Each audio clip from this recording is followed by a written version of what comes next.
అంటే ఇప్పుడు ఈ సిసిఎస్లు ఇవన్నీ ఏం పని చేయవు దీంట్లో. అంటే వ్యక్తి దొరికాడు కాబట్టి మన చేతిలో అస్త్రం ఉంది, అధికారం ఉంది కాబట్టి ఎఫ్ఐఆర్ రిజిస్టర్ చేశారు. నేను ఇమ్మడి రవి చేసింది తప్ప రైట్ అని చెప్పి నేను మాట్లాడట్లేదు, మనం మాట్లాడట్లేదు, చట్టం మాట్లాడుతున్నాం. మనం చట్టం ఏం చెప్తుందని మాట్లాడుతున్నాం.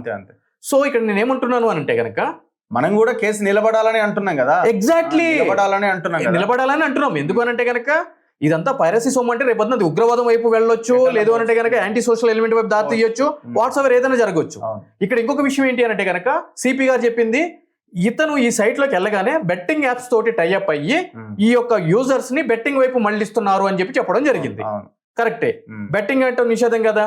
ఈ రోజు నేను చెప్తున్నాను, ఒక 23 కోట్లకు సంబంధించి ఒక నేరం జరిగింది అని చెప్పి LB Nagar cyber crimes Rachakonda police commissionerate లో కంప్లైంట్ ఇస్తే 3 నెలలు అయ్యింది. అటు ఈడీకి ఇచ్చాము, ఇక్కడ ఇచ్చాము. ఎఫ్ఐఆర్ చేయకపోతే హైకోర్టుకి వెళ్ళి ఎఫ్ఐఆర్ చేసాం 23 కోట్లకు సంబంధించి. దాంట్లోనే ఎఫ్ఐఆర్ చేయడానికి తత్సారం చేసి 2 నెలలు అవుతున్నా కూడా నిందితుడిని ఇప్పుడు వరకు పట్టుకోలేదు. అంటే అటువంటి నిర్లక్ష్యం వహిస్తున్నటువంటి నేటి ఈ పరిస్థితుల్లో పోలీస్ శాఖలో ఎక్కడో కరేబియన్ దీవుల్లో నుంచి ఐపీ అడ్రస్ పెట్టుకుని అక్కడి నుంచి కూడా మూవీస్ అప్లోడ్ చేసి మన తెలుగు మూవీస్ ని ఇక్కడికి వచ్చాడు కాబట్టి మాకు ఇన్ఫర్మేషన్ వచ్చింది, మేము పోయి పట్టుకున్నామని చెప్పని అంటున్నారు.